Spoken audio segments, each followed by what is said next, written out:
The Texas air was dry and unforgiving that day, heavy with the dust kicked up by 12 horses' hooves. General Mason Crowley dismounted with the arrogance of one who feels he owns the very ground he treads, even if that ground was not his. His eyes, as cold as the steel of his sword, swept over the modest property, small ranch, a simple wooden house, and a man standing on the porch, silent as the surrounding hills. That man was Wyatt Chambers. He bore neither the bearing of a soldier nor the wealth of a cattle baron. He had only the calloused hands of a blacksmith and a gaze that carried the weight of old promises. Beside him stood a boy of about 10, Noah Patterson, looking at the soldiers with a mixture of fear and curiosity. He clutched a small wooden bear-shaped whistle, a gift from Wyatt. "Wyatt Chambers?" Crowley's voice cut through the silence, not as a question, but as a summons. Wyatt nodded, not moving. "General, what brings you to my land?" "Your land?" Crowley smiled, a gesture devoid of any warmth. "This land, like all men and resources upon it, serves the new order. I am recruiting young men for the militia, a noble service to the homeland." Wyatt took a step forward, subtly placing himself before Noah. "The boy is too young to carry a rifle. The law is clear on conscription." "I am the law in this region, blacksmith," Crowley retorted, his gaze fixed on Noah. "A strong boy. He'll learn quickly. It will be an honor for him to serve under my command. His honor lies here, learning a trade and caring for what is his. He is not going." Tension crackled in the air. Crowley's soldiers reached for their weapons, but the general raised a finger, savoring the moment. He saw in Wyatt an ordinary man, an insignificant obstacle, a nail that needed hammering. "Take the boy," he ordered, turning his back as if the matter were settled. 2 soldiers advanced. Noah recoiled, frightened, and the little bear whistle slipped from his hand, landing in the dust without a sound. Wyatt moved, not with the speed of a gunfighter, but with the solidity of a rock. He interposed himself, and his eyes, once calm, now blazed with an intensity that made the soldiers hesitate. "I said he is not going," Wyatt repeated, his voice low but laden with contained thunder. Crowley turned, irritated by the audacity. "You dare defy me? Who do you think you are, protecting this orphan?" Wyatt didn't answer, but for a moment his mind drifted far away to the smell of smoke and blood, to the walls of an old mission in San Antonio. He saw the face of a dying friend, a Tennessee frontiersman, who had handed him his son and made a final plea with his last breath, a promise sealed not with words, but with the weight of a man's honor. As the memory struck him, the soldiers grabbed Noah. The boy cried out, struggling. Wyatt tried to advance, but the butt of a rifle struck him in the gut, knocking the air from his lungs and sending him to his knees. He watched, helpless, as Noah was dragged away and placed onto a horse. The boy's eyes, filled with tears, met his. "Wyatt!" Noah's cry was muffled as a soldier covered his mouth. Crowley walked over to Wyatt, who was still struggling for breath on the ground. He picked up the small bear whistle from the dust, examining it with contempt. "A toy. Is this what you teach our men? To be children? We will make him a soldier." He tossed the whistle back into the dust, near Wyatt's face. "Consider it a favor, blacksmith. I'm sparing you the trouble of raising a weakling." With that, the general mounted his horse and rode off, his troops following, leaving behind a cloud of dust and an overwhelming silence. Wyatt remained there on his knees, the taste of dirt and helplessness in his mouth. He looked at the empty road, then at the wooden whistle on the ground. His fingers closed around the small object.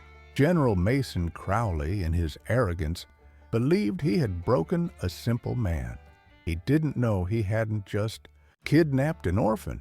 He had broken a sacred promise, a promise made to a man whose name still echoed like a hymn of freedom throughout Texas. Crowley hadn't taken a blacksmith's son. He had taken Davy Crockett's godson. And as the general rode off with a satisfied smile, the hot desert wind seemed to shift, bringing with it not the sound of drums or horses, but the sense of an ancient justice awakening. If you believe tyranny can reign with impunity, just wait and see what happens when a good man is pushed too far. Injustice, once planted, has deep roots. For Wyatt Chambers, it grew overnight, transforming pain into a cold, silent determination.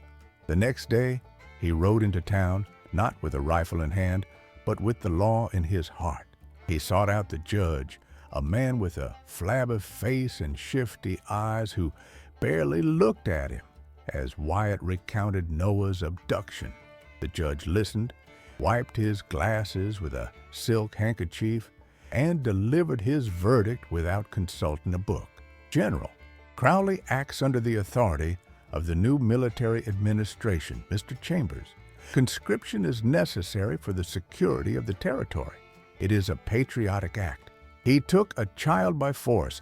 That is not patriotism, that is tyranny, Wyatt said, his voice firm. The judge sighed, settling in his chair. The general has the authority to decide who is fit. The boy is serving Texas. You should be proud. Case closed. Wyatt felt the ground disappear beneath his feet. The law, the very thing good men had died to establish, now served as a shield for tyrants. He left the courthouse and saw the fear in the eyes of the people on the street. Neighbors who once greeted him now averted their gaze. They knew what had happened, but Crowley's power was a shadow that covered them all, and no one dared stand in the rain to help another get dry. He was alone. Meanwhile, at Crowley's makeshift fort, Noah and other boys were treated like prisoners. They hauled stones under the scorching sun, building walls to protect the man who had stolen them from their families. Food was scarce, water rationed, and discipline brutal. Crowley believed fear was the best tool to forge soldiers. One afternoon, an exhausted boy dropped a stone. Crowley's sergeant whipped him in front of the others as an example. Noah watched, hatred growing in his young chest, stronger than fear. He thought of Wyatt, of the safety of the ranch, and that memory kept him on his feet. That night, in his solitary ranch, Wyatt opened an old wooden chest hidden beneath the floorboards. Inside, among some blacksmith's tools, was a worn leather saddlebag. He opened it. Within lay a hunting knife with a horn handle and a hand-drawn leather map. They were gifts from a time when he wasn't a blacksmith, but a young tracker, the best in the West. According to some, a flashback struck him with the force of lightning.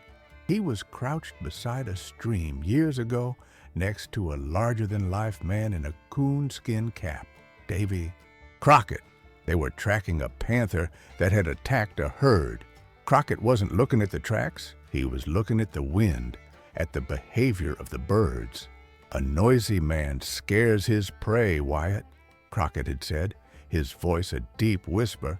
"He shows his strength and ends up empty-handed. But the smart hunter, he watches in silence. He learns the creature's habits, its weaknesses, its arrogance, and then he doesn't need strength. He just needs to be in the right place at the right time. True strength isn't in the blow you deliver, but in the patience you have before you deliver it." The memory faded, but the words remained, as clear as if they had been spoken at that very moment. Wyatt looked at his hands. They were no longer the hands of a tracker, but those of a blacksmith. But the knowledge was still there, dormant. Crowley saw him as a blacksmith, a simple man, broken by grief. That was exactly what Wyatt needed him to think. He began to watch. Every night, he rode to the hills overlooking Crowley's fort. He didn't approach. He just observed, as Crockett had taught him. He noted the changing of guards, the schedule of supply wagons, the soldiers' routine. He noticed Crowley's arrogance, which left supply routes with little or no protection. He noticed the discontent on the faces of some soldiers, men who had enlisted for an ideal and were now serving a tyrant. Crowley, in his fort, heard a rumor from one of his spies. A blacksmith was asking questions in town. A man whose godson he had conscripted. The general laughed. Let him lament. Men like him are like dogs that bark but don't bite. When they tire, they'll go back to their little houses. The general didn't know that by trampling Wyatt Chambers' ranch, he hadn't just awakened a man. He had awakened a hunter. And that hunter, hidden in the shadows, was learning his every move, patiently waiting for the right moment to strike. Every humiliation Crowley inflicted on the people planted something new within Wyatt, something that grew stronger than fear and sharper than any blade. Wyatt Chambers' silence was not resignation. It was the sound of a trap being set. He knew brute force against Crowley's fort would be suicide. He needed a more powerful weapon, the general's own arrogance. His plan began to take shape not on a battlefield map, but in small observations. He needed eyes and ears inside, someone the system had already swallowed, but not digested, and he knew exactly whom to look for. Amos Hughes was a merchant, a man whose soul seemed as worn out as his wagon wheels. He transported supplies to Crowley's fort, a job that earned him enough coins to drown his memories in whiskey every night. Wyatt found him in a dusty tavern on the outskirts of town. Amos, Wyatt said, sitting opposite him. Amos raised his red eyes, recognizing the face from the past. Chambers, thought you were busy shoeing horses. I need your help. Amos let out a bitter laugh. If it's to fight Crowley, you've knocked on the wrong door. I fought my war. I fought alongside good men. I watched them all die for nothing. Now, I just fight to see the sun rise the next day. Wyatt didn't argue.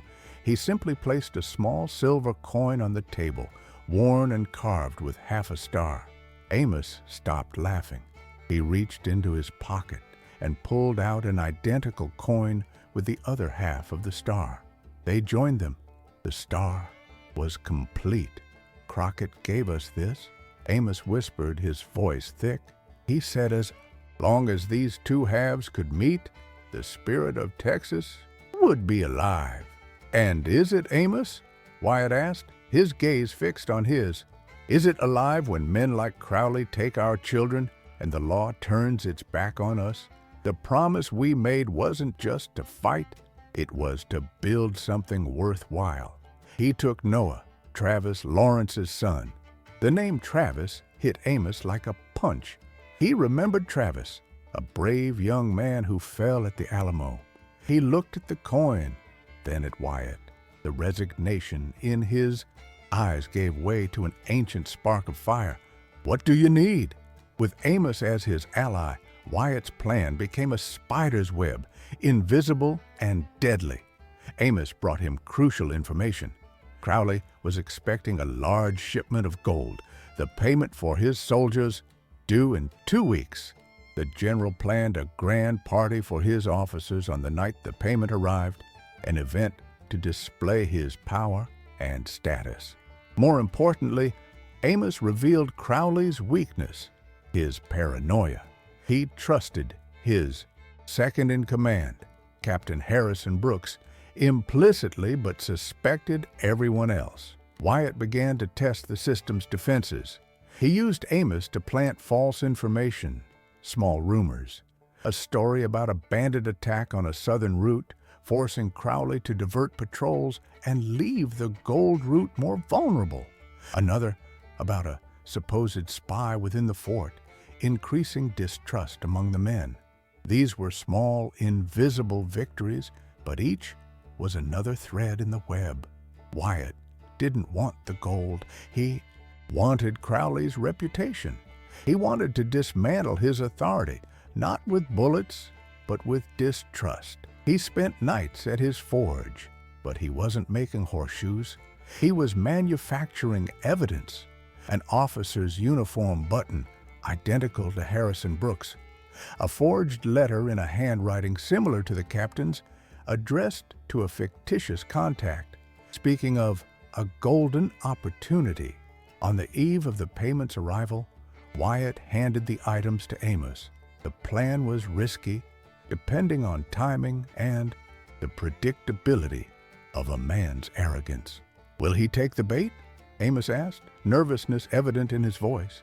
"Men like Crowley don't take bait," Wyatt replied, his face illuminated by the forge's embers. "They devour it, convinced it was their idea. He is so sure of his power, he can't imagine someone smart enough to trick him." That night, as Crowley toasted his own success in his fort, Wyatt looked at the stars in the same Texas sky Crockett once gazed upon. He felt no hatred, only the weight of responsibility. Crowley and his men saw Blacksmith. They laughed, thinking he had resigned himself to his loss. Little did they know that silence was not surrender. It was the calm before the storm, the sound that precedes a hunter's true shot. The night of the party at Crowley's fort was muggy, filled with cheap whiskey and forced laughter. The general, standing on a crate, raised his glass to his officers. The wagon with the soldiers' pay was only a few hours away, and the AO atmosphere was one of blind self-assurance. Outside, however, the air was charged with a different kind of expectation. Wyatt Chambers was in position, hidden in the shadows of a ravine where the gold wagon would inevitably pass. The plan began with brutal simplicity. Using a blacksmith's drill, Wyatt had weakened the axle of a crude wooden bridge the night before. When the heavy wagon, escorted by only 4 guards, rolled over it, the wood gave way with a loud crack. The front wheel plunged into the hole, and the wagon stopped, stuck. The guards, annoyed and nervous, dismounted to assess the damage. That's when the second act began. From the surrounding hills, a lone howl echoed. A coyote, then another and another, coming from different directions. The guards, already tense, drew their weapons. The howls, however, were Wyatt's, moving quickly from one spot to another, using a technique Crockett had taught him to make one man sound like a pack. The sound, amplified by the ravine, seemed to come from dozens of Apaches. In panic, the guards fired a few shots blindly into the shadows, but fear was stronger than duty. They abandoned the wagon and the gold, galloping back to the fort to raise the alarm. Inside the fort, Amos Hughes had already done his part. He had found Captain Harrison Brooks' uniform button near the stables, where the fastest horse was conveniently missing. And he had let the forged letter fall in the corridor, where a soldier loyal to Crowley found it, and, as expected, delivered it directly to the general. When the terrified guards arrived with news of the attack and the stolen gold, the seed of paranoia planted by Wyatt blossomed. Crowley, with the letter in hand and the news of the missing horse, connected the dots Wyatt had carefully drawn for him. The betrayal wasn't from outside, it was from within, from his most trusted man. "Harrison!" Crowley roared, bursting into the party hall. Captain Brooks, confused by the commotion, approached. "General, what is it?" "Don't call me General, you traitor!" Crowley shoved the letter against his chest. "The gold! You stole it!" "What? This is madness! I've been here the whole time." At that moment, as chaos erupted in the courtyard, Wyatt crept over the fort's walls, using a rope and knowledge of the blind spots he had memorized. He reached the barracks, where the boys were locked up. A single sleepy guard was easily subdued. Wyatt opened the lock. Noah's eyes widened. "Wyatt!" "Hush!" Wyatt whispered, a finger to his lips. "We're going home." He freed Noah and the other boys, guiding them silently out. In the courtyard, Crowley's authority was disintegrating. He was publicly accusing the only man truly loyal to him. The other soldiers watched, their trust in their leader vanishing, replaced by fear and doubt. Who would be accused next? As Wyatt and the boys were about to disappear into the night, Crowley saw him. For a moment, their eyes met across the chaotic courtyard. The confusion on the general's face turned to fury. He finally understood he had been tricked, but it was too late. He drew his pistol, but before he could aim, Wyatt's voice cut through the air, clear and steady, for all to hear. "You asked me who I was, General. I am the man you stole a son from. Not my son, but the son of a better man than either of us, who died on the walls of the Alamo. A boy, Davy Crockett, on his deathbed, made me swear to protect with my life. The name was the final bullet, Davy Crockett. The mention of the legendary hero silenced the courtyard. The soldiers looked from Wyatt, the blacksmith who seemed to have the spirit of Texas itself at his side, to Crowley, the tyrant who had just betrayed his best officer. Their loyalty broke then and there. Crowley stood paralyzed, the gun trembling in his hand. He had not been defeated by an army. He had been unraveled by a blacksmith, a promise, and the ghost of a hero. When the dust settled in the Texas, Rangers, alerted by an anonymous message sent by Wyatt days before, arrived to restore order. They found General Mason Crowley alone, abandoned by his men, his power reduced to nothing. No one shouted for justice or revenge. The people, seeing the disarmed and humiliated general, simply tipped their hats, not to him, but in silent respect for the man who had brought about justice without spilling a drop of hatred. Freedom, when it returns, arrives like the Texas morning sun. First, a thin line of light on the horizon, and then a warmth that floods everything. For the small community living under Mason Crowley's shadow, that light was Wyatt Chambers. He returned not as a conqueror, but as a neighbor, bringing Noah and the other boys back to their families. There were no parades or speeches, only silent embraces and tears of relief, which were worth more than any medal. Wyatt's ranch, which once seemed a place of silence and solitude, filled with life. Neighbors who once averted their gaze now came to offer help, bringing food, mending fences, sharing stories.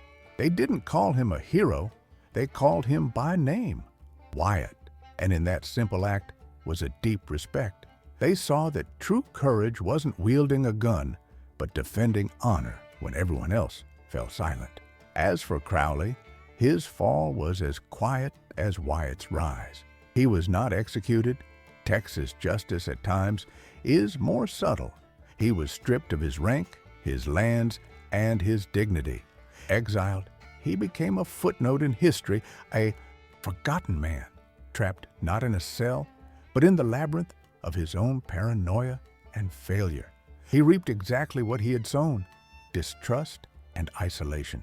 One warm afternoon, a few weeks later, Wyatt sat on the porch, watching Noah try to carve his own piece of wood. Wyatt approached and handed him the small bare whistle he had kept. "You dropped this," he said, his voice soft. Noah took the whistle, his fingers tracing the familiar markings. He looked at Wyatt, his eyes filled with a question he didn't know how to ask. "Why did you do it? Why did you risk everything for me?" Wyatt sat beside him, his gaze lost in the distant hills. "Years ago, a man told me that Texas isn't just a piece of land. It's a promise. The promise that anyone, no matter how humble, can build a life, raise a family, and be free. He died for that promise. I couldn't let a man like Crowley turn his sacrifice into dust." He placed his hand on Noah's shoulder. "A man's strength, boy, isn't in the noise he makes or the power he accumulates. It's in the firmness of his word, and I gave my word. At that moment, the lesson became clear, not just to the boy, but to all who witnessed what had happened. Freedom is not guaranteed by generals or politicians, but maintained by ordinary people who refuse to bend, who honor their promises, and who understand that justice at times needs no army, only a just heart. General Crowley tried to destroy a simple man, but ended up destroying only himself. In Texas, true revenge isn't seeing your enemy fall. It's living free while he lives forever, haunted by his own past. Thank you for watching this story of Texan courage and honor. If you identify with pride, faith, and the fight for freedom, subscribe to our channel. Share this video with those who love stories of overcoming adversity, and comment below from which city or country you are watching us. Your participation keeps the flame of these legends alive.